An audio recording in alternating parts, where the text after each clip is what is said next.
क्या बताया था कि अपनी सभी वासनाओं को होलिका पर, जैसे होलिका को जलाते वैसे जला देना चाहिए। हाँ, अपनी समस्त वासनाओं को जला देने का नाम ही होलिका दहन है एक प्रकार से। तो इसका स्वामी जी अधिक विश्लेषण करके बताइए। यहाँ पर होली का जो पर्व है ना, यहाँ पर होली का जो तीव्र कहने का मतलब दुर्वासनाओं का, मलिन वासनाओं का प्रतीक है। और जब तक मलिन वासना रहती है तब तक आत्म साक्षात्कार नहीं होता है। मलिन वासना समझ के यहाँ पर काम करो लोग मन मच्छर बने हो। हाँ, मलिन वासना एक बार पहले विषय चला था, देह वासना, लोक वासना, शास्त्र वासना जी। ये 3 प्रकार की मलिन वासना होती है। तो इनके अंतर्गत ये बहुत खतरनाक है। ये लोक वासना क्या अर्थ बताया था उस समय? लोग वासना लोगों की प्रशंसा के लिए सब कुछ करना, प्रसिद्धि ऐसा प्राप्ति कुछ करने के करके लिए। बताऊं जिससे संसार में मेरी सर्वत्र वाहवाही हो, सर्वत्र मेरी जय जयकार हो। इस प्रकार की जो वासना होती है उसको लोक वासना कहते हैं। क्या कहते हैं? लोक वासना। आवाज आ रही है? जी समझ आ रही है। संसार में सर्वत्र प्रसिद्धि प्राप्त करने की जो वासना होती है उसको लोक वासना कहते हैं। ऐसी क्रिया चेष्टा करूं कि संसार में सर्वत्र मेरी जय जयकार हो।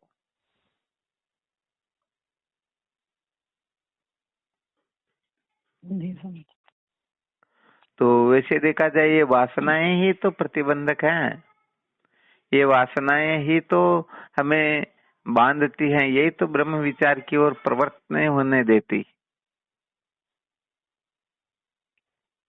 बिल्कुल भाई यदि संसार में कोई प्रसिद्धि प्राप्त करना चाहता है तो फिर जिससे संसार संतुष्ट होता हो, प्रसन्न होता हो, वाहवाही करता हो, हम ऐसी तो क्रिया चेष्टा करेंगे। बिल्कुल।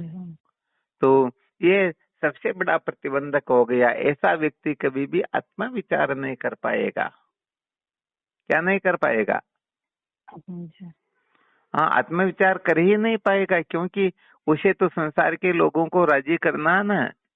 बिल्कुल ऐसा नहीं, इनका लक्ष्य अलग है। अब संसार के लोग यदि नाचने से राजी होते हैं तो नाचेगा, गाने से राजी होता तो गाएगा। संसार के लोग जैसे जैसे राजी होते हैं वैसी वैसी वह क्रिया चेष्टा करेगा। परंतु यहाँ पर विशेष बात यह है कि समस्त संसार को भगवान रामकृष्ण जैसे अवतार हुए, रामकृष्ण आदि अवतारों ने भी इस संसार को प्रसन्न नहीं कर सके। तो बताओ हमारी तुम्हारी क्या औकात, हम प्रसन्न कर लेंगे? उनकी भी कहीं न कहीं पर निंदा हुई ना। बिल्कुल ऐसा नहीं। भगवान राम की भले सब जय जयकार कर रहे हो, परंतु किसी ने तो कह ही दिया ना जी। उस सीता को रख दिया जो वहां रह करके आई। तो इसको तो संसार कहते हैं। यहाँ पर कौन स्तुति करता है? तो कुल मिलाकर के चाहे कैसा भी आचरण क्यों न किया जाए, फिर भी निंदा निश्चित रूप से हो जाएगी। कितना भी अच्छे से अच्छा काम करके दिखाओ, कोई न कोई तो गड़बड़ निकाल ही देगा। बिल्कुल समझा। आप बताते भले हैं 100% धर्म के अंगों के अनुसार कोई जीवन बना लो, फिर भी कोई न कोई तो निंदा कर देगा ना। बिल्कुल समझ। पापात्मा लोग जो है धर्मात्माओं को देखना चाहते हैं क्या?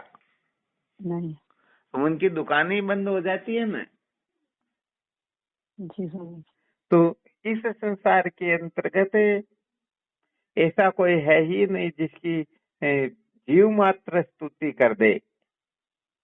फिर भी जो ना समझ इस जगह पर अटके हुए रह जाते हैं कि सर्वत्र मेरी स्तुति होनी चाहिए, चाहे कुछ भी क्यों न करना पड़े, तो कल्प कल्पांतर तक प्रयत्न करके क्यों न देख ले, कभी भी लोक वासना की पूर्ति हो सकती ही नहीं। हाँ, ये विशेष बात है वास्तव में देखा जाए तो। बताओ ऐसा कोई उपाय है क्या? चाहे कैसा भी शास्त्र क्यों न हो, या कैसा भी व्यक्ति जिसकी बुद्धि बहुत विलक्षण हो, पारंगत हो और विषय के अंतर्गत हर मामले में बता सकता है ऐसा कोई उपाय, जिस उपाय करके समस्त विश्व को प्रसन्न किया जा सके।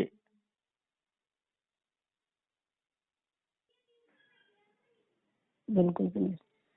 हाँ, वास्तव में है ही नहीं। इसलिए जो लोक वासना में अटके हुए रहते हैं, जो लोक वासना को महत्व देते हैं, जो लोक वासना को चाहते हैं, कभी भी ब्रह्म विचार कर ही नहीं पाएंगे। ये बिल्कुल पक्की बात है।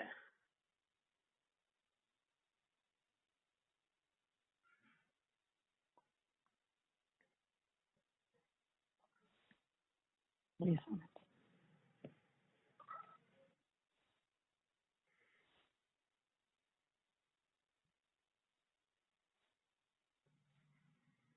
अब जैसे लोक वासना बड़ी खतरनाक, वैसे भी देह वासना भी बहुत अधिक खतरनाक है। ऐसे ही शास्त्र वासना भी बड़ी खतरनाक है। तो 3 प्रकार की जो वासनाएं हैं, ये सबसे बड़ी प्रतिबंधक होती है, यही रोड़े अटकाती है।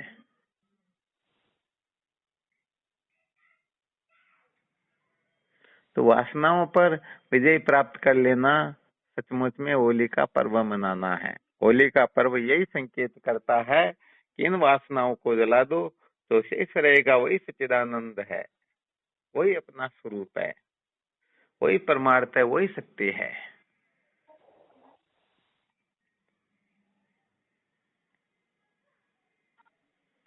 जी स्वामी जी।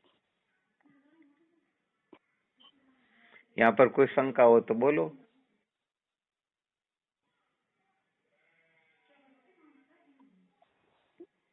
शंका तो क्या, समझ वासना निकलती नहीं है पूर्ण रूप से। हाँ, वो निकलती नहीं, बस इसी के लिए पुरुषार्थ करना होता। जैसे तैसे करके अच्छा विचार करके देखो, यदि वेदांत विचार जागृत हो जाए, हम सचमुच में देह की दृष्टा साक्षी आदि इस प्रकार का अनुभव होने लग जाए, तो बताओ फिर वासनाएं शेष रहेगी क्या? बिल्कुल तो। हम जितने अंशों में देह आदि अनात्म पदार्थों में अमत्व ममत्व सत्यत्व बुद्धि करेंगे, उतने ही अंशों में ये वासनाएं जागृत रहेगी। सुषुप्ति अवस्था के अंतर्गत किसी प्रकार की वासना रहती क्या? नहीं स्वामी जी। नहीं रहती, क्योंकि उसमें देह में अमत्व ममत्व सत्यत्व बुद्धि होती ही नहीं।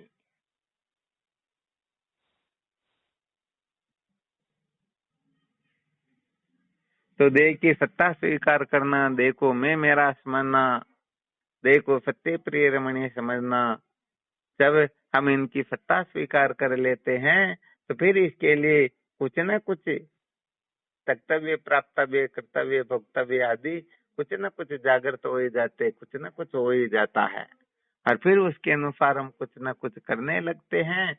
और ये करना क्या? कर्मणा बध्यते जंतु विद्या च मुच्यते तस्मात् कर्म न कुर्वन्ति यते पारदर्शिन। कर्मों से जीव बंधता है, ज्ञान से मुक्त हो जाता है। ऐसे पारदर्शी मुनि जो होते हैं, वो करने धरने को महत्व नहीं देते हैं, क्योंकि करने धरने को ही संसार कहा जाता है। तो जैसे रस्सी में सर्प की कल्पना कर लेंगे तो अनेक प्रकार के विकल्प उपस्थित हो जाएंगे, और यहाँ पर रस्सी को छोड़ करके और कोई वस्तु है ही नहीं।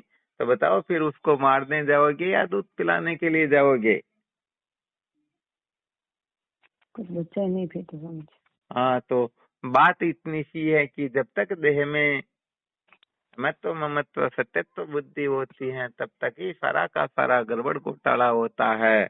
और जब देह में से महत्व ममत्व सत्यत्व बुद्धि निकल जाती है, तो निश्चित रूप से ये सारा का सारा गड़बड़ घोटाला शांत होने लग जाता है। ठीक ठीक प्रकाश से जो ब्रह्म विचार नहीं करते हैं ना, जी स्वामी। समझो वे ही इन 3 वासनाओं के चक्कर में पड़े रहते हैं। और यदि ठीक ठीक ब्रह्म विचार जागृत हो जाए तो वासनाएं कहाँ पर है।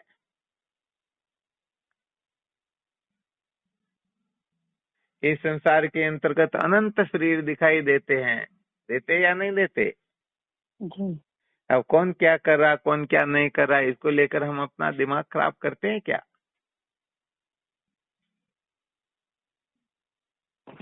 नहीं करते समझ। नहीं करते तो बस वैसे ही इस शरीर को भी संसार के साथ फेंक दो। जैसे सारे शरीर दृश्य मात्र है, वैसे ये शरीर भी दृश्य मात्र है। जैसे वो शरीर मैं नहीं, मेरे नहीं, सत्य नहीं, वैसे ही ये शरीर भी मैं नहीं, मेरा नहीं, सत्य नहीं। फिर देखो कैसे जीवन सार्थक होता है। विचार तो अपने को करना ही पड़ेगा, बिना विचार किए ये सारा का सारा अनादिकाल का प्रपंच अपने को दुखी करता ही रहता है।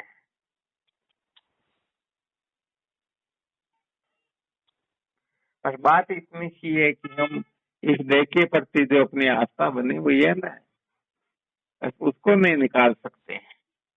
देह को सत्य प्रिय रमणीय समझते हैं तो यहाँ से हम ऊपर उठ नहीं पाते हैं।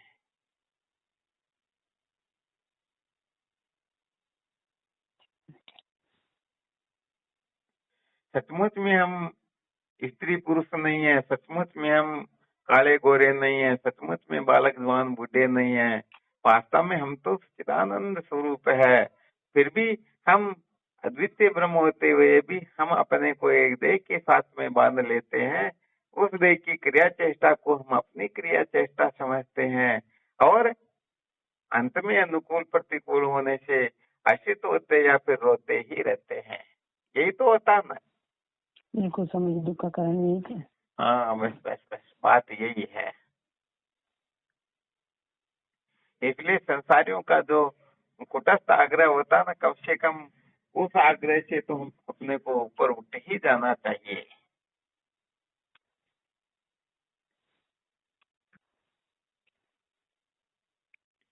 और वैसे देखा जाए तो ये शरीर तो 5 तत्वों का पुतला है। शरीर तो उन्हीं से बना ना। जी स्वामी जी। तो फिर तो जिसका कहते हैं ना, जिसका जिसको सौंप दे फिर तो करना मौज। तो आकाश वायु तेज जल पृथ्वी इन 5 तत्वों के सम्मिलित अंश से अर्थात इनकी पंचीकरण से इस स्थूल शरीर की रचना हुई है। तो एक एक जो वस्तु है वो प्रत्येक वस्तु प्रत्येक तत्व को सुपुर्द कर दी जाए। ये तो उसकी है, ये तो वो है, ये मैं नहीं, मेरा नहीं, सत्य नहीं। अब बताओ दुख द्वंद कहाँ रहा। जी स्वामी। नहीं रहा ना। नहीं। हाँ, वास्तव में दुख की तो हम कल्पना करते हैं, वरना दुख की तो सत्ता ही नहीं है। दुख का अत्यंत अभाव है। जैसे रस्सी में सर्प नहीं होता फिर भी हम कल्पना करके डरते हैं, ठोंठ में भूत की कल्पना करके रोते हैं, ऐसे ही दुख की सत्ता ही नहीं होती है। आ बेल मुझे मार, ये वाली स्थिति हम स्वयं खड़ी करते हैं, स्वयं ही इसको तैयार करते हैं।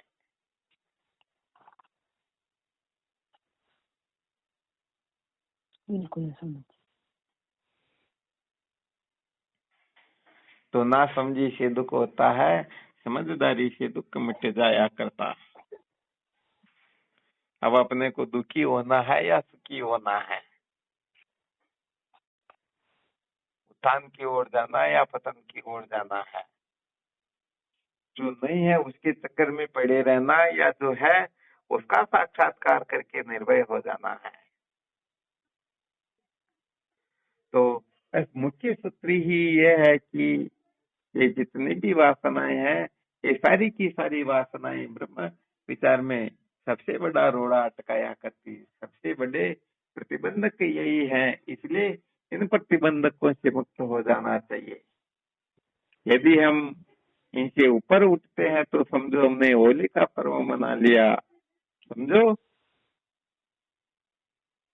अपना जीवन सार्थक हो गया, सार्थक होने की ओर हम प्रवृत्त हो चुके हैं। वरना तो सच्ची बात है, अनादिकाल का ये रोना धोना जो है ये कभी शांत होने वाला है ही नहीं। कभी न छूटे पीड़ा दुख से, जिसे ब्रह्म का ज्ञान नहीं। जिनको तत्व का साक्षात्कार नहीं है उनको तो अंत तो गत्वा रोने पछताने के सिवाय अंत में कुछ मिलता ही नहीं। मिलता है क्या? नहीं मिलता सर। हाँ, नहीं मिलता। तो कुल मिलाकर के देह वासना, लोक वासना, शास्त्र वासना, जिनको मलिन वासना कहा गया है, इन मलिन वासनाओं से ऊपर उठने की चेष्टा करनी चाहिए। यहाँ अटकना नहीं है।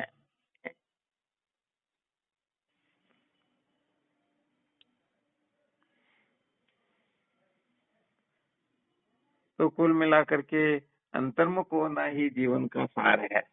जितना जितना बहिर्मुख होंगे संसार बढ़ता रहेगा। जैसे मृग तृष्णा का जल कभी समाप्त नहीं होता है, बेचारे हरिण दौड़ दौड़ करके मर जाते हैं, वैसे ही ये बेचारा जीव बहिर्मुख होकर के दौड़ता रहता कि वहाँ सुख है, वहाँ सुख है, वहाँ सुख है। वास्तव में सुख कहीं पर है ही नहीं। सुख तो आत्मा का दूसरा नाम है। आत्मा को ही आनंद रूप कहा गया है। उमा वे तत् सुखम न अल्पे मस्ति सुखम। आत्मा तो आनंद रूप है, बाकी कोई आनंद रूप है क्या? नहीं समझ। तो बस जो आनंद रूप है उसी की जिज्ञासा करो। जो दुख रूप है उसके चक्कर में मत पड़ो। उनको इतना महत्व मत दो कि हमारी जिज्ञासा नष्ट हो जाए, हम विचार से भटक जाए, हमारा जीवन व्यर्थ चला जाए, हम कहीं के न रहे। इतनी सी बात यदि समझ में आ जाए ना, समझो उनका मानव जीवन सार्थक हो जाता है। वो सचमुच में धन्य हो जाते हैं। और सत्य कहा जाए तो जिनके जीवन का वास्तव में लक्ष्य निर्धारित नहीं होता अथवा जो सत्य का साक्षात्कार नहीं करना चाहते हैं, वे ही इन वासनाओं के चक्कर में पड़े रहते हैं, वे ही यहाँ अटके हुए रहते हैं। और जिनको सचमुच में सत्य की जिज्ञासा हुई वो यहाँ थोड़े अटकेंगे। उनको पता है कि जब देह मिथ्या है तो देह के धर्मों के साथ में क्या चिपकना, क्या इनको महत्व देना, क्या इनके पीछे पागल होना। पूरा संसार यदि जय जयकार करे तो भी क्या, और पूरा संसार निंदा करे तो भी क्या। हाँ, नीति शतक में लिखते हैं ना भर्तृहरि जी महाराज, तो नीति से निपुण है उनकी। ये संसार निंदा करे अथवा स्तुति करे, लक्ष्मी आए या चली जाए, कहने का मतलब कुछ भी क्यों न हो फिर भी वो अपने लक्ष्य से कभी भटकते नहीं। तो संसार को शरीर, जो संसार को सत्य समझते हैं, शरीर को मैं मेरा समझते हैं, वे ही कर्तव्य त्यक्तव्य प्राप्तव्य भक्तव्य के चक्कर में पड़े रहते हैं। ये करना, ये करना, ये करना। और जिनको ठीक ठीक बोध हो जाता है उनकी दृष्टि में इनकी सत्ता ही नहीं है। जब सत्ता ही नहीं है तो इनके प्रति क्या आग्रह करना। इसलिए जब तक देह को मैं मेरा समझते हैं, देह में सत्यत्व बुद्धि रखते हैं, प्रियत्व रमणीयत्व बुद्धि जब तक है, तब तक तो उसे एक नंबर का संसारी समझना चाहिए। सचमुच में वह अभी तक साधक है ही नहीं।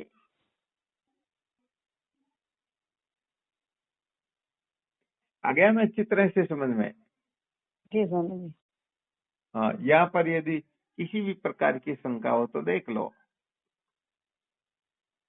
हम बहुत कहते हैं हमने होली का पर्व मनाया, परंतु सचमुच में इस विद्या रूपी होली को जब तक जला नहीं देते हैं तब तक सचमुच में कोई कृतार्थ हो सकता ही नहीं। तो भले ही तो इन वासनाओं को लो, भले ही अविद्या जो 4 प्रकार की बताई गई है, अनित्य में नित्य बुद्धि, असुचि में सुचि बुद्धि, दुख में सुख बुद्धि, अनात्मा में आत्म बुद्धि, तो ऐसे इस अविद्या रूपी होली को जलाओ और तत्क्षण जीवन मुक्त हो। हाँ, उधार का यहाँ सौदा है ही नहीं। भगवान सुरेश्वराचार्य जी महाराज वार्तिक में लिखते हैं, जितना जितना त्याग करोगे उतना उतना प्रत्येक आत्मा का अनुभव हो जाएगा। वैसे यदि सुखी होना है तो इस 4 प्रकार की कार्य विद्या को ठीक प्रकार से जलाकर भस्म करो। तो इस संसार में सचमुच में कोई किसी को दुख नहीं देता है। मानी मानी बंधन में आयो, कल्पना कर करके हम बंधे हुए हैं। इस दिन हम इस कल्पना से जग जाएंगे, हम जो उसी क्षण निहाल हो जाएंगे। हस्ती बाती प्रिय सिंधु में नाम रूप जंजाल, कितनी आत्म स्वरूप निज वे तत्काल निहाल। यदि तत्काल ही निहाल होना हो तो ये बताया गया है।